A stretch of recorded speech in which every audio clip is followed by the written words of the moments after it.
So today we got the Hara, which is part of the fire circuit webinars. In the fire circuit webinar we work with what I call the chalice and seed, and I'm going to call them that from here on in, but that is the uterus and prostate, which is the chalice, the ovaries and testes, which is the seed, and it just makes it much easier to say chalice and seed. So the chalice and seed is the base of this circuit and the sexual potency that rises up through this circuit as an energy, as the kundalini, to rise up and transform as it goes through the body. Today we're working with the Hara. And the Hara is, well, I've worked with the Hara. I taught Tai Chi and Qi Kung for many years and practiced it for many years before that. So it's kind of, and in Tai Chi and Qi Kung's, you're working with the Hara as a place that you build up Qi and a place that you orientate from with the movement in Tai Chi, like as a center to move from and around. But I have to say, working with it in the breath and with holographic breathing brings up a lot of things that didn't come to the surface with Tai Chi. I thought that all of those years of being totally in love with Tai Chi, I would have a nice set of Chi and that center would be pretty clear.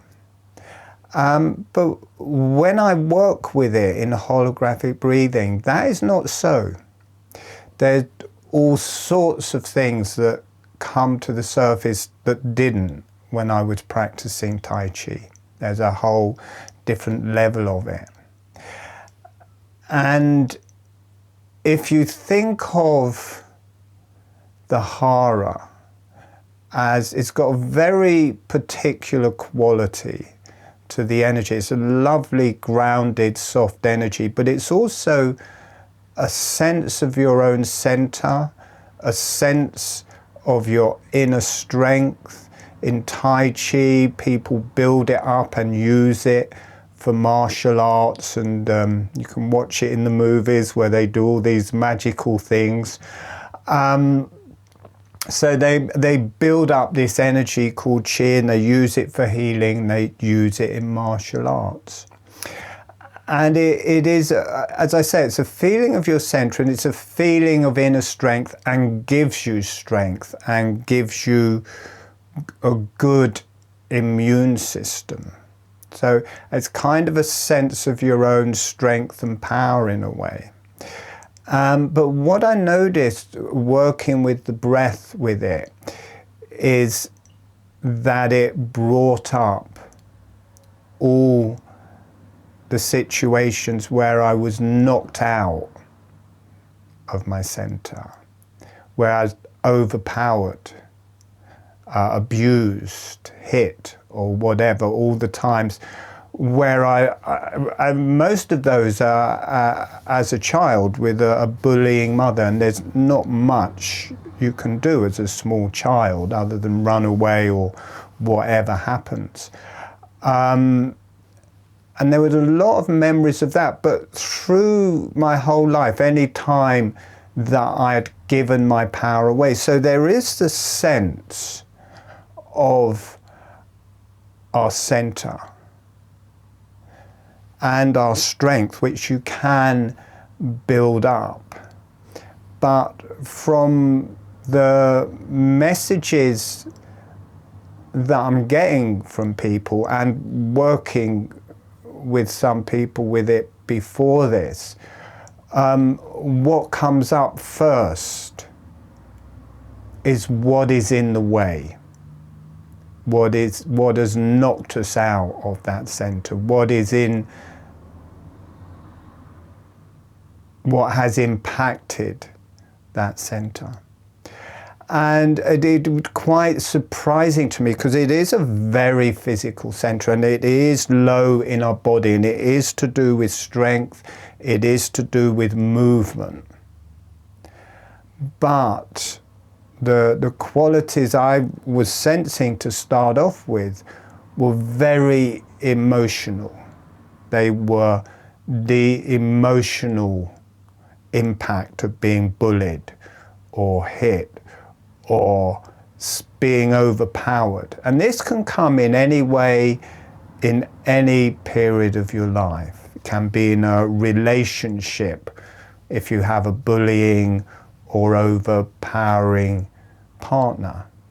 It can be in childhood, you know, with a parent who does that. It can be from a job, where you kind of have to give your power away to keep hold of your job or do what you're doing. You know, lots of situations where that can happen. Or you can give your power away to try and get something, kind of sneakily act in a covert way to try and get something. I'm sure we all know a bit about that one. And we might get what we want. We might find our sneaky way of getting what we want. But we lose our sense of center. We come out of our center to do that. And that can become a habit of being subservient to get what you want in a different way. Not saying something so you get your ultimate goal. So it doesn't mean you've got to be a robot and strong and not move around your center, but my guess is, from what has happened so far, is that people may start processing that in themselves. And we're going to take account of that in the webinar. I will spend time. I think just when we first start working with the Hara, we will just spend time in the first meditation, along with other things, but we'll just spend time breathing with it. And then after that, I will be able to get a sense of whether that is happening for people or not.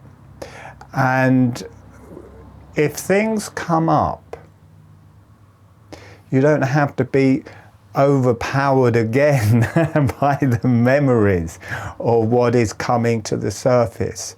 We have a choice in this. You can slow down your experience of something. If an emotion, if a strong emotion is coming to the surface, you don't have to let it out or experience it as a strong emotion. There's a dial. You can turn the dial down to a level where that emotion, you can integrate it.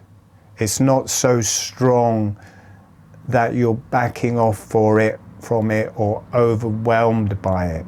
You don't want to turn it down so far that you don't feel it. There's somewhere in the middle where it feels comfortable, almost nice to be with.